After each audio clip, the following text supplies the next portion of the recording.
Are we back? Tell me if we're back.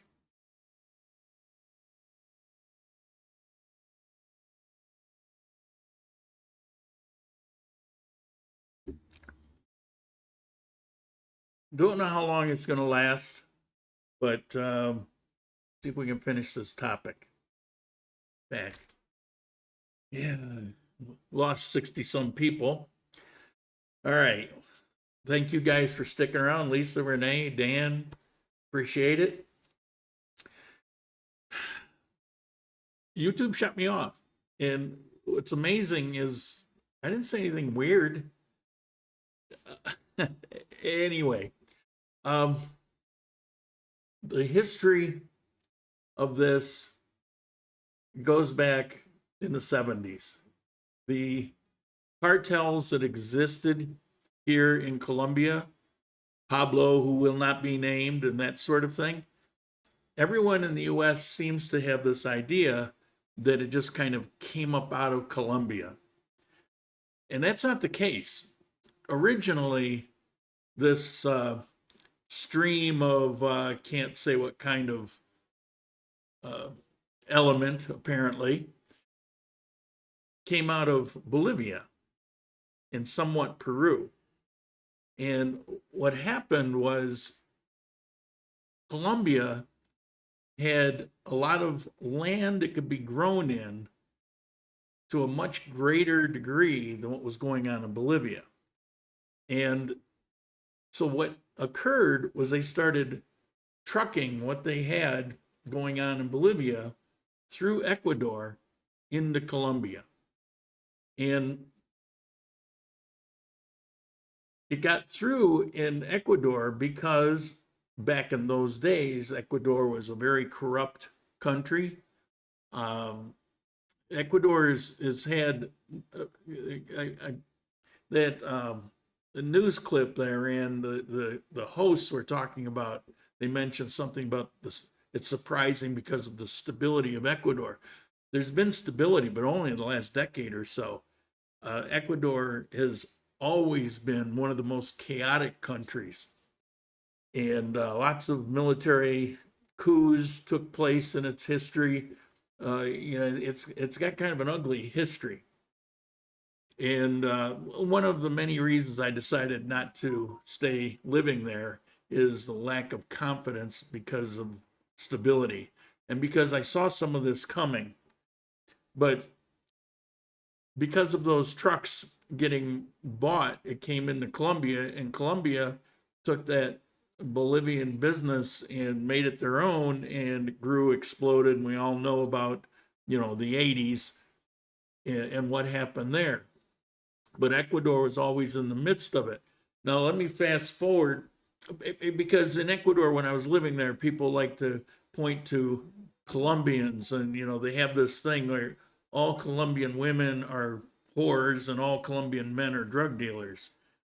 And Ecuador has always been part of that illicit trade. And yeah, you've got Colombian men that then and now are involved in criminal activity. But you had then and now in Ecuador the same.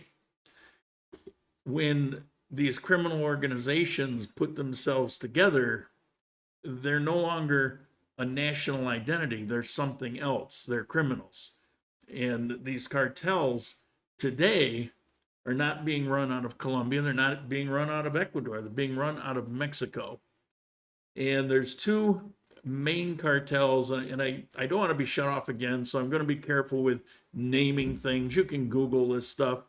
But there's two main competing cartels out of Mexico. They exist here in Colombia.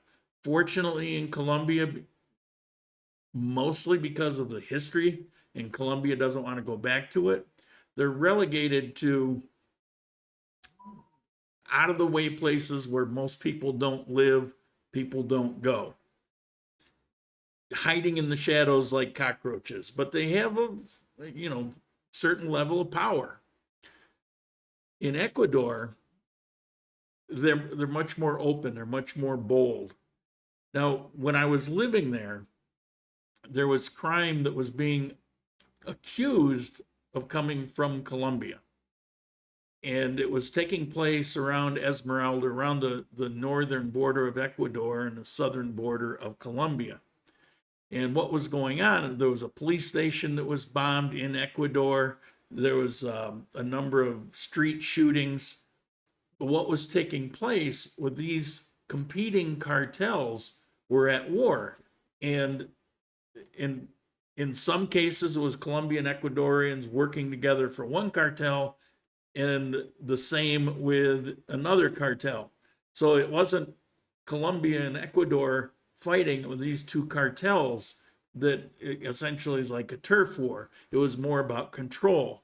And what they've been doing in Ecuador, yeah, you saw that as a bad thing. I talked about it in a few videos and got hammered by people that are too lazy to actually do their homework on this and understand where any of this came from. And what I saw, and the problem is here in Colombia, there is corruption. There's corruption in the United States. You've got an entire government that's 90% of it's been bought and paid for. Here in Colombia, you have some of that, but you also have a lot of resistance to that, again, going back to its history. Colombia has suffered since World War II. You can even say even further back, but the major violence took place after World War II, and they're still struggling with it today. And so they know here that corruption can be the death of Colombia. And while some people will still be corrupt, it's nowhere near as corrupt as what it was when I lived here before, and certainly in its history. So you have a lot of people that are not corruptible standing up to the people that are corruptible. So it kind of gives you hope. In Ecuador, it's worse. It's a worse situation. You have a lot of money going on in a country that has been financially battered, and it becomes very attractive. And recently, just to make their point, you had two mayors within the last month that there was an attempted, hope I don't get shut off, attempted assassination. They're in recovery. Both of them lived. You had a congressman assassinated that didn't recover. You had the mayor of Manta.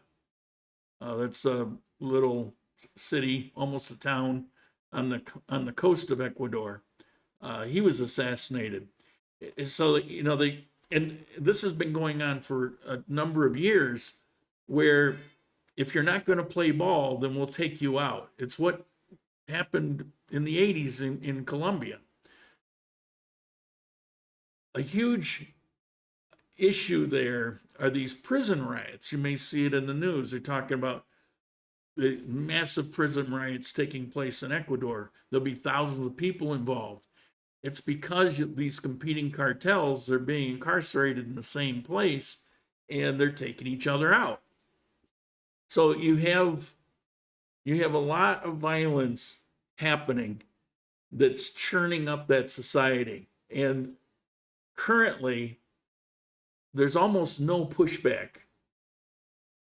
There's pushback on local criminals like the home invaders that I posted up.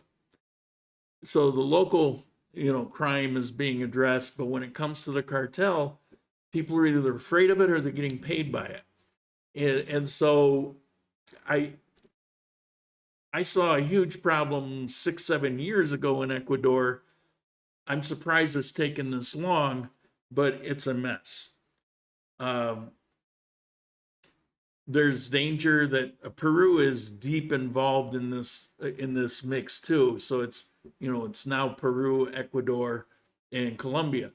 In Bolivia, you have essentially you've got a dictatorship where the government is involved in the trade, and they have a tight grip on it all. So while the trade takes place, the people aren't being hurt and you don't have competing factions warring there. So it's kind of ironic that, you know, that dictatorship that they have is keeping things mellow, but it's corrupt as hell. So you got Peru and you got Ecuador and you've got Colombia. Colombia can't stop it on its own. You're talking about, between these two cartels, trillions of dollars. They have more money. These cartels in Mexico have more money than the Mexican government has to operate. And that's why, and the U.S. is fueling it, not only by being end users for a lot of this, although much of it goes to Europe, but it certainly goes to the U.S. But this border situation, it's all being run by the cartels. And so every person that comes up with a couple $1,000s to get smuggled in by a coyote, that money is going to the cartels. And that's why you have all these problems with, if it's a pretty young girl, she gets cherry picked to go work in a whorehouse somewhere for God knows how long, and if she survives. So you have a lot of other aspects to, you know, crime organizations taking place. So it's a real disaster. They, you know, when people say, well, I want to go live in Mexico, it's beautiful. Yeah, there's beautiful places, but you have to look at the accelerating crime that's been taking place for the last handful of years in Mexico, and really think about how's that future hold for you. It wasn't the reason, but it was one of the reasons where I didn't see a future in Ecuador for me. And I talked about this, so I'm not, you know, Johnny come lately throwing this out there to take advantage of something that happened, make it look like I knew something. You'll find videos where I discuss this very topic. I talked about the origin of the trade that went on, and how it grew in Colombia, and Ecuador's part in it, and what happened along the border. I've talked about all of these things. And, you know, at that time, if you didn't have the extent of corruption in Ecuador that you have, it could have been stemmed. The problem in Ecuador is you have so many people that see being corrupted as a career opportunity. You know, it's like, I hope they come and are willing to pay me off. You know, they see it as a way to score in a way that they wouldn't be able to in a lifetime. And what goes on for the public good, it doesn't matter as long as they're getting theirs. And that's an attitude. I actually saw that attitude with some public workers, and this isn't rampant. I knew some that, like the guy that was just assassinated, were wholly against it. But I saw that kind of attitude of, it's okay to scam where you work if you can score, because whatever rationalization they came up with. Just a lot of corrupt people there. And, you know, so I didn't see a future in it. And right now, it's looking pretty bleak.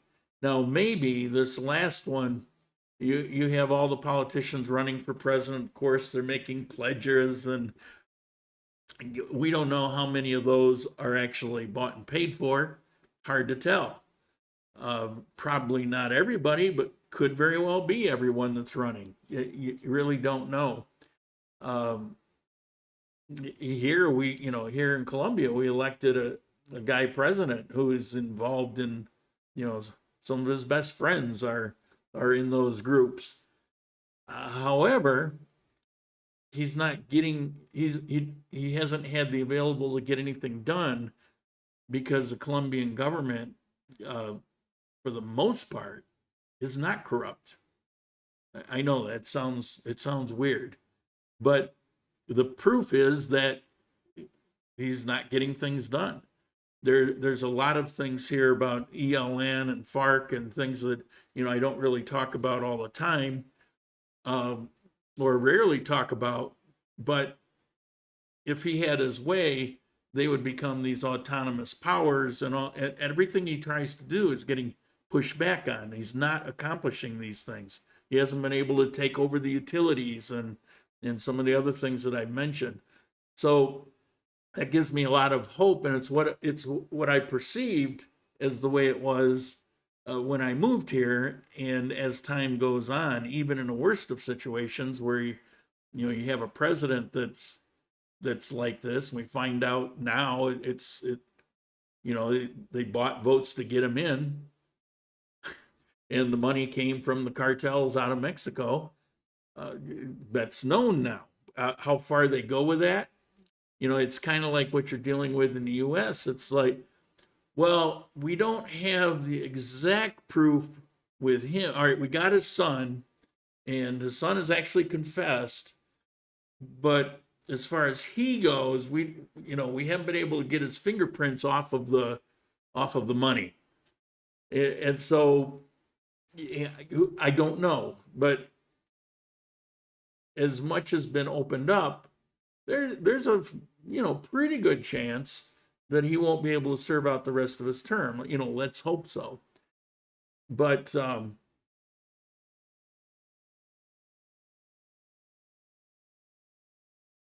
most people here in Colombia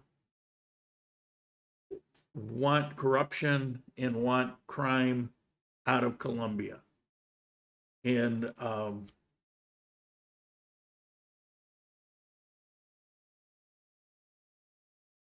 it's hard for me to say the next thing because I don't have a crystal ball. My hope is, and I have reason to hope, that Colombia will continue growing their country. I'm very concerned about Ecuador because it doesn't have the history of stability. I mean, Colombia has been a constitutional republic for several hundred years. Through all of its issues and all of its problems, the government has remained. There haven't been military coups and all the things that seem to take place all over South America. Ecuador has been a poster child for those things. And granted, for over a decade, things were pretty cool. Things were pretty mellow. But, here we are. It's within the same generation that it's returned. So that's what I have to say about that. So the last thing that I want to mention is completely off topic of Colombia. But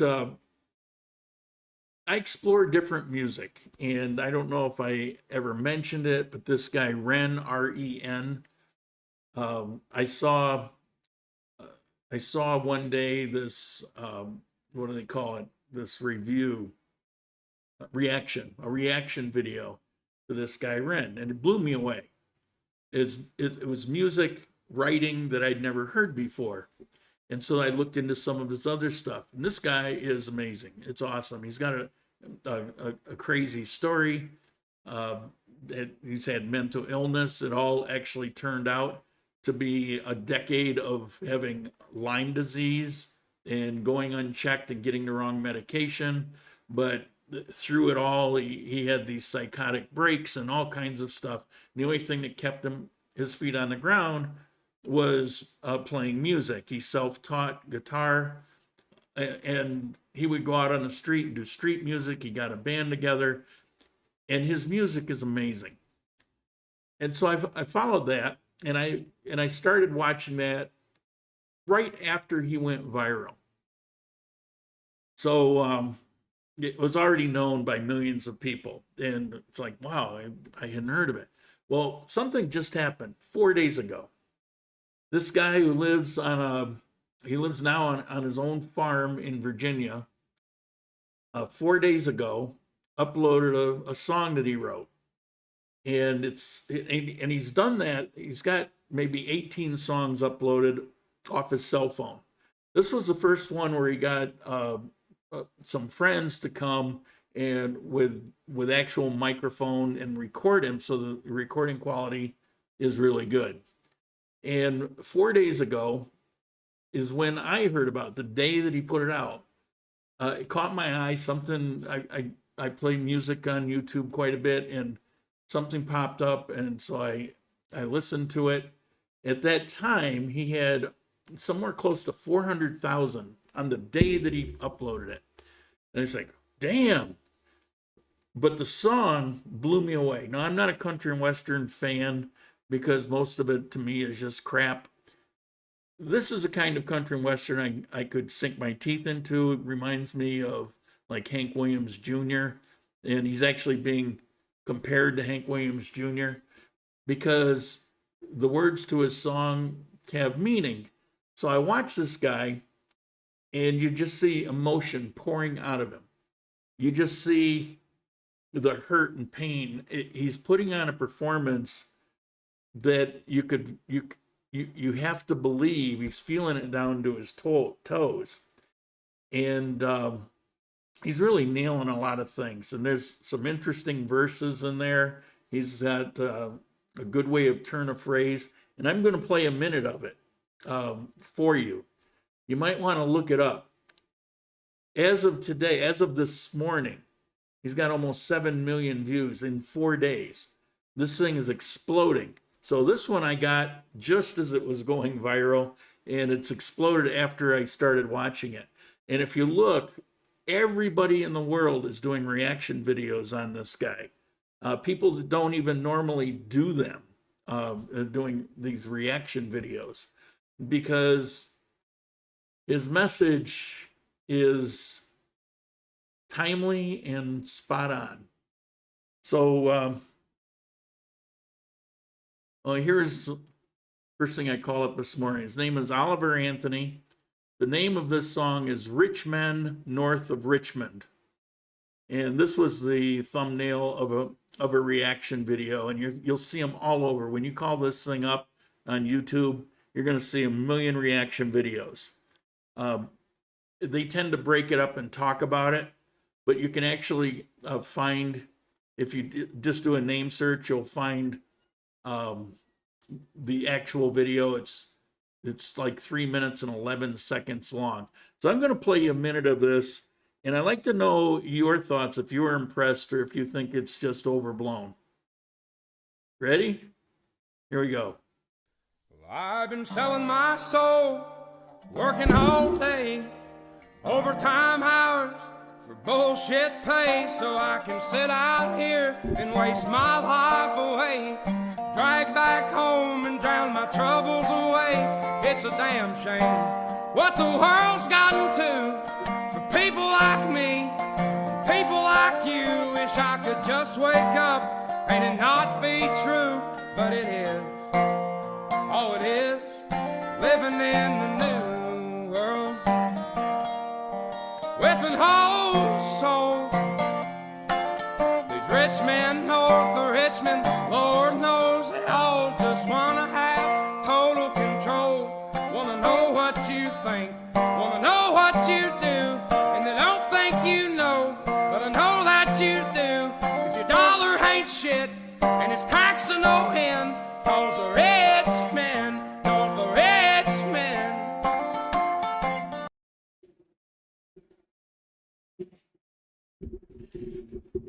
That's a taste. Some of the, you might want to listen to it. And some of the verses really hit home. Anyway, that's what I got today. I would love to hear your comments on that song. If you have any other questions, of course, as always, feel free to message me.